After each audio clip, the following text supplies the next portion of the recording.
1979an, itxi egin genuen ikastetxeari.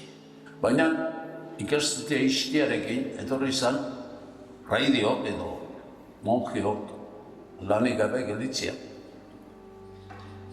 Eta zer egin?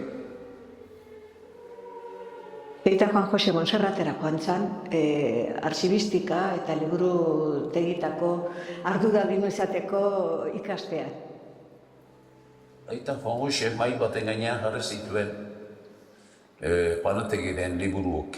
Eliz liburuak, ezeak, Axularrek uste dut hor zegoela,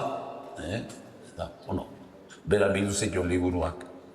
Eta nek, pentsatzen dut Juan Joseri, ideia berri hori, artxibistika lana egitekoa, hortik sortu ote zitzaion. Juan Josek beti izan du buruan oso helburu konkretu bat, eta da, galdu daiteken hori gordetzea. Inork gordeko ez duen hori gordetzea. Eta duan berak askotan nahiago du liburu xahar, eder zoragarri bat baino, nahiago du behar bada zabalkunde txikia izan duen barne boletin batetik faltatzaion azken zenbaki hori lortzea. Edo bestela, momenturen batean debekatuta egon den talderen baten zerbait lortzea. Naiz eta zerbait hori izan, oso gauza txikia, zikina, xistrina, formatoren aldetik oso kutrea. Horrelakoak iristen zaizkionean piztu egiten da. Nik usteet oso gai interesanteak bildu ditula. Kaldean botata zegoena, jaso, eta gorde, eta gero ordenatu. Begirala luzea izan du, bera konturatu egin zen momenturen batean, aintzakota zartzen etzan, material asko jaso beharra zegoela. Bestela, hortxe geldituko zala, baztarren batean edo baztarren batzutan, alperri galtzen, ez da? Bueno, como yo nací en el Goierri, concretamente en Beasain, recuerdo a los benedictinos de Lazcao, que venían a celebrar misa en la capilla de la fábrica. Yo era monaguillo ahí y le recuerdo.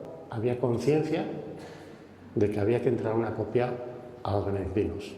Bilbon dauka, laun handi bat, gaintza izena duena eta harek asko laundu zion. Harrek bitzen zituen Bilboko ez bakarrik liburuak, baizik aldizkariak eta batez ere kalean botatzen ziren paskinak jartzen zirenak, burunak ezu, ze egoera genduken hemen. Garai hartan, ez ziren berak gordetzen dituen gauza horiek gordetzen liburutegi eta artxibotan, eta horretan oso ausarta izan zen.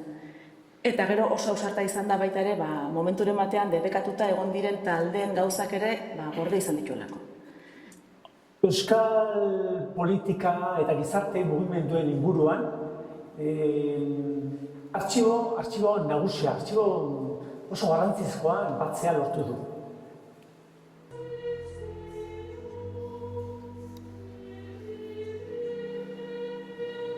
A Juan José también hay que recordarle por lo que son las injusticias que se han producido aquí. De hecho, vinieron a detenerle un día.